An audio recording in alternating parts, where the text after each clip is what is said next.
आदाब, सत श्री अकाल। नेक्सस मैथमेटिक्स के इस नए सेशन में आप सभी का बहुत बहुत स्वागत है। और आज हम लोग बात करने वाले हैं सांतत्य यानी कंटिन्यूटी के चैप्टर 5.1 के बारे में। और यहाँ पे हम लोग चैप्टर 1 के सभी सवालों को डिटेल्स में बनाएंगे, एक एक सवाल को यानी हर एक सवाल को डिटेल्स में आसान तरीके से समझेंगे, आसान मेथड से इसको बनाना सीखेंगे। तो वीडियो में हमारे साथ बने रहिए। और अगर हमारे चैनल पे आप नए हैं तो चैनल को सब्सक्राइब कर लीजिए और बेल आइकन को दबा दीजिए ताकि आपको मिल सके हमारी आने वाली वीडियो की नोटिफिकेशन सबसे पहले। तो चलिए शुरू करते हैं।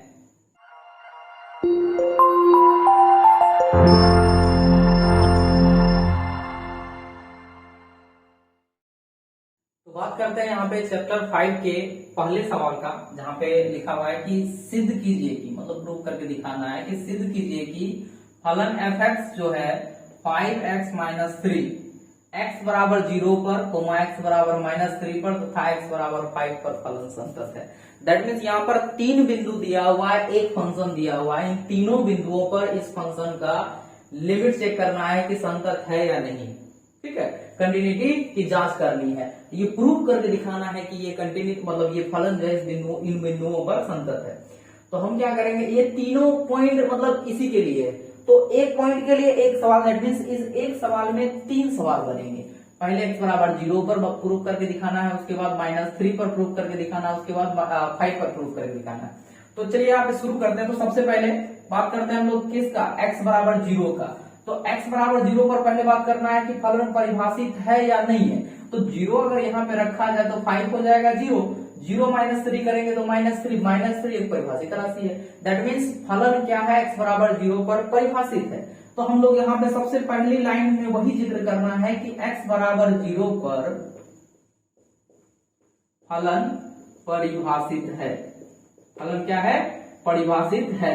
उसके बाद बात करेंगे हम इसका मान यानी फंक्शन का मान। तो फंक्शन का मान कैसे निकालेंगे, लिखेंगे f0 बराबर f0 यानी fx का मान निकाला 0 बराबर, तो ये हो गया 5 इंटू एक्स का मान कितना 0 -3, ये हो गया 5 इंटू 0 करेंगे तो 0 -3 दैट मीन्स -3।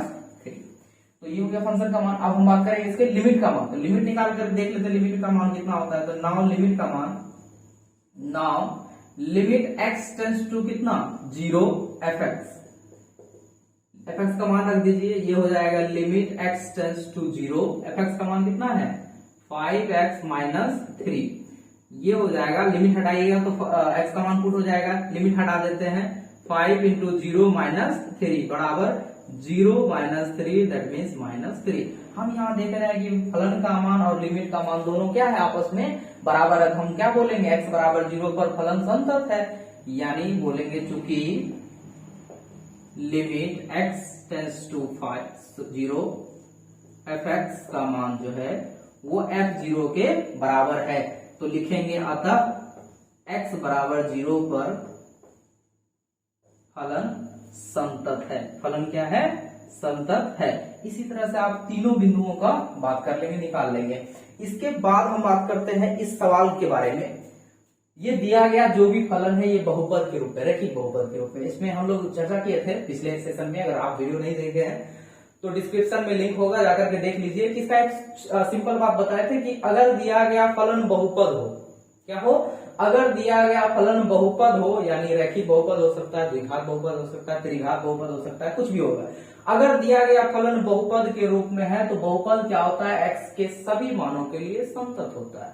x के सभी मानों के लिए संतत। अब मान लीजिए इसी सवाल में अगर आप -3 रखते हैं तो -15 -3 बस, ये 15 -3 करेंगे कितना -18 हो जाएगा। फिर यहाँ पर भी तो उसी तरह से लिमिट हटाएंगे तो यहाँ पे भी तो वही होगा, -3 18 हो जाएगा ना। तो हम देख रहे हैं हर बिंदुओं पर इसका मान क्या होगा, संतत होगा। तो याद रखना है कि अगर दिया गया फलन बहुपद के रूप में हो या त्रिकोणमिति या फंक्शन के रूप में, sin theta cos theta tan theta ये होगा तो कुछ में नहीं होता है। लेकिन बाद बाकी सभी त्रिकोणमितीय फलन के x के सभी मानों के लिए वो भी क्या होते हैं, संतत होते हैं। तो हम बात करते हैं अब नेक्स्ट सवाल के। ये तो फर्स्ट का सवाल, इसमें 3 सवाल है, आप लोग बना लीजिएगा। तो बात करते हैं हम लोग सेकंड सवाल का। सेकंड सवाल में लिखा हुआ है x बराबर 5 पर फलन fx 2x² - 1 के संततता की जांच करें। ठीक है, ऐसे नॉर्मली अगर आप बात करेंगे तो ये भी एक क्या है, दिया हुआ फलन जो है बहुपद के रूप में, द्विघात बहुपद के रूप में तो ये भी x के सभी मानों के लिए संतत होंगे। लेकिन फिर भी एक बार हम इसको चेक कर लेते हैं कि वाकई में जो हम बोले वो संतत है या नहीं है। तो बात करेंगे हम यहाँ पे सॉल्यूशन। सबसे पहला बात कि x बराबर 5 पर, चूंकि x बराबर 5 पर फलन परिभाषित है। परिभाषित कैसे पता चला? तो रखेंगे 5 यहाँ पे, 5 का स्क्वायर हो जाएगा 25, 25 दूनी 50, 50 में से घटाएंगे तो 49, यानी परिभाषित है।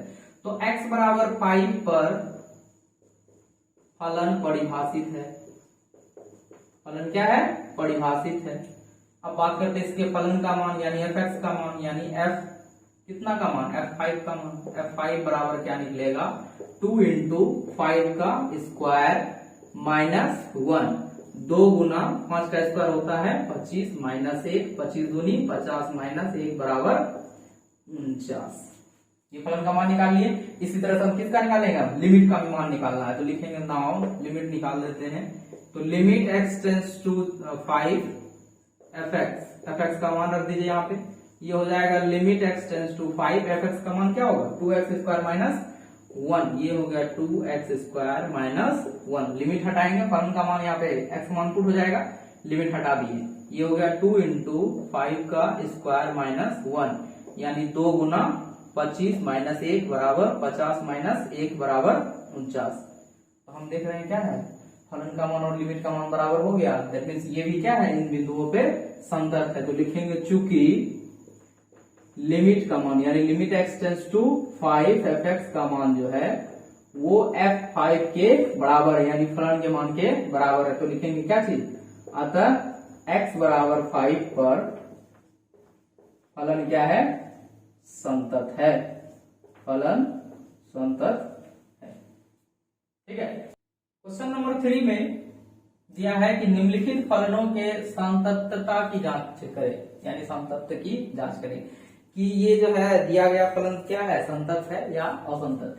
यहाँ पे कोई बिंदु का बात नहीं किया गया, कोई पॉइंट नहीं दिया गया है कि इस बिंदु पे या किस बिंदु पे, बिंदुओं का मान नहीं दिया गया। तो बिंदु अगर नहीं दिया रहेगा तो इसको आप थ्योरम के रूप में सॉल्व कर सकते हैं। मान लेंगे बिंदु C पर, नहीं तो दूसरी बात हम लोग क्या जान रहे हैं कि ये दिया गया फलन क्या है? एक रैखिक बहुपद है। क्या है? रैखिक बहुपद है। तो इसको इतना सा लिख करके भी छोड़ सकते हैं कि चूंकि दिया गया फलन एक बहुपद है, अतः x के सभी मानों के लिए, अतः x के सभी वास्तविक मानों के लिए फलन क्या होगा? संतत होगा। तो हम यहाँ पे अगर मान लीजिए इसको आप बनाना कोशिश करेंगे प्रूव करने के लिए, तो हम कैसे प्रूव करेंगे? इसको लिखेंगे माना कि कोई बिंदु x बराबर C पर, C कोई भी वास्तविक संख्या हो सकती है।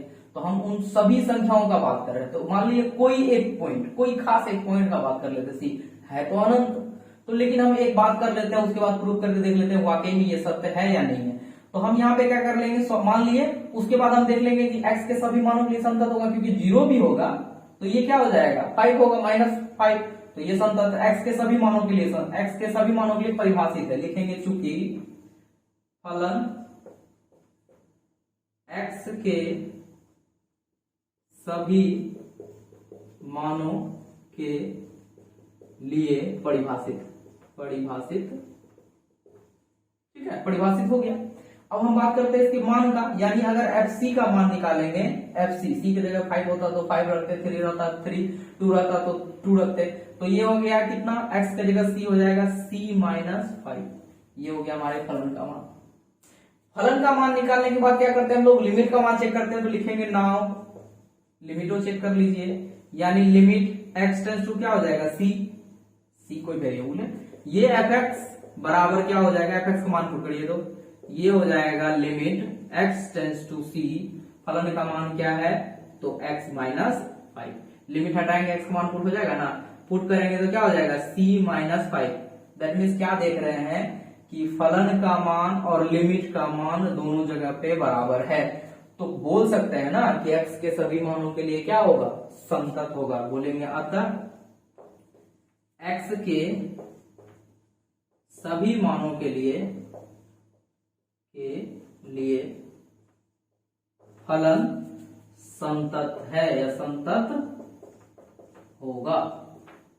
है, x के सभी मानों के लिए संतत है। तो ऐसे सवालों को हमको नॉर्मली डिटेल्स में नहीं बनाना है, क्या बोलना है, डायरेक्ट बोल देना है कि दिया गया फलन एक बहुपद के रूप में है, अतः ये x के सभी मानों के लिए संतत होगा। हो सकता है यहाँ पे fx का मान आपको क्या दे दे, साइन करके दे दे, ये fx का मान दे दे आपको साइन थीटा के रूप में, साइन x के रूप में, ये साइन x के रूप में, और फलन का यहाँ पे कोई पॉइंट का जिक्र नहीं किया गया। तो क्या बोलेंगे, दिया गया फलन क्या है, एक त्रिकोणमितीय फलन है, अतः x के सभी मानों के लिए फलन संतत होगा। क्योंकि साइन क्या होता है, सभी मानों के लिए परिभाषित होता है, क्योंकि इसका मान कोई भी मानव परिभाषित होता ही नहीं, तो सभी मानों के लिए परिभाषित होगा, तो सभी मानों के लिए ये संतत कहलाएगा। ठीक है, तो बात करते हैं हम लोग क्वेश्चन नंबर 3 के नेक्स्ट सवाल का। फर्स्ट तो हम लोग देख चुके हैं, सेकंड से बात करते हैं। सेकंड में यहाँ पे लिखा हुआ है 1/x-5।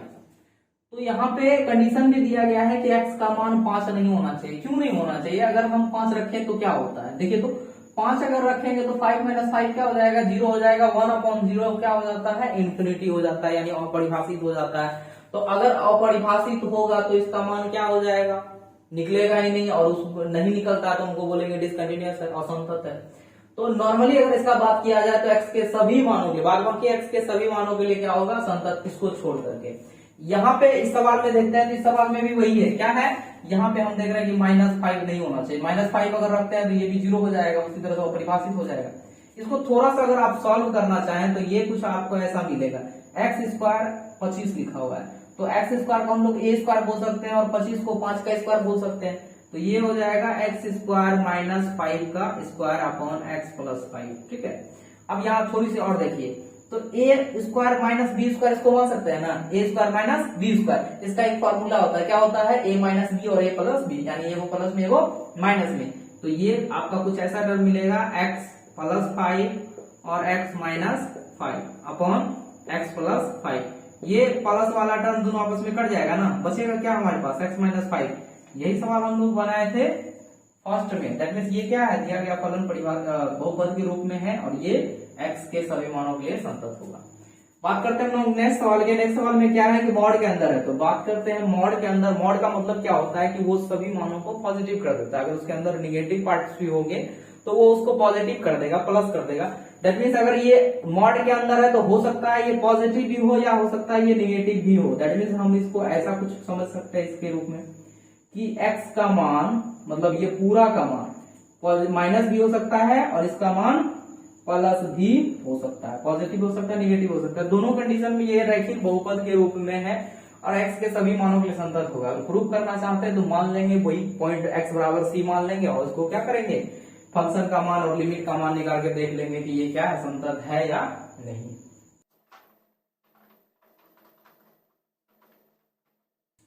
आज के लिए बस इतना ही, मिलते हैं एक नए वीडियो में और नए कॉन्सेप्ट के साथ। नेक्स्ट सवाल जो इसमें बचा हुआ है उस सारे सवाल को हम लोग कवर करेंगे, एक बेसिक तरीका से, सिंपल फॉर्मेट से हम लोग इस सभी सवाल को क्लियर करेंगे। ऐसे भी आपको यूट्यूब पे नॉर्मली जो भी है इसके 3 टाइप, तीनों के फॉर्मेट आपको मिल जाएंगे, वीडियोस मिल जाएंगे, उसको देख करके भी आप बना सकते हैं। लेकिन फिर भी हम लोग हर एक सवाल को सॉल्व करके आपको देंगे ताकि आपको किसी तरह की परेशानियां नहीं हो। तो इस वीडियो में आज तक के लिए इतना ही। जय हिंद, जय भारत।